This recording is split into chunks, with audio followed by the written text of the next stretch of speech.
some advantages are hidden, unknown to opponents, unknown to fans. Our series, Clad in Big Orange, the story of the 1998 National Championship season, continues with the Synergy Stick. We don't have any video of it. It didn't make many public appearances, and right now it's tucked away somewhere in the Fulmer house. But Phillip Fulmer describes it for us and the role that it played on the path to a championship. Yeah, I had a super friend, Tom Ogle, who's since passed, in Sevierville, and he was always trying to get me to slow down and, you know, spend more time just kind of relaxing in the summer when we were together.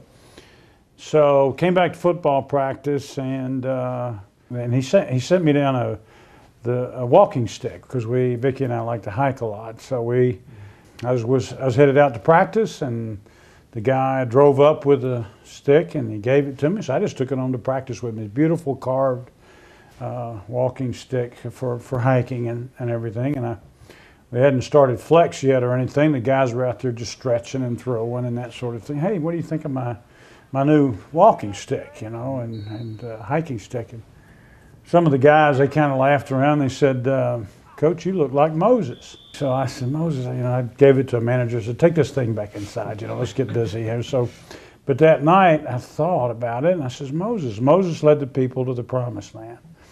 And we were 3 or 4 games into the season, hadn't played great. We'd won, but we just hadn't played great in any of the games. And but we had a really good-looking football team. So I said, Moses.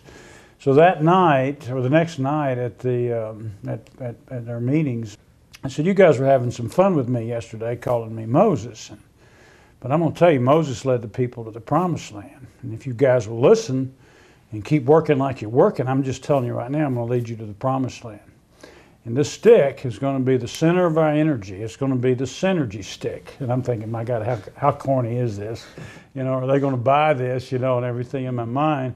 But you could feel the electricity building in the room. And then they listened and they paid attention. And I said, here, Al, you and the linebackers, you'll have it for this meeting, but pass it to everybody, to the offensive line the next day, the defensive line the next.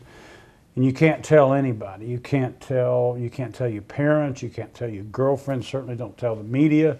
You know, this is just us. This is our thing. And of course, we started winning. We started playing well. I'm going to tell you, that stick was the first thing out off the airplane. It was the first thing on the sideline, everywhere you went.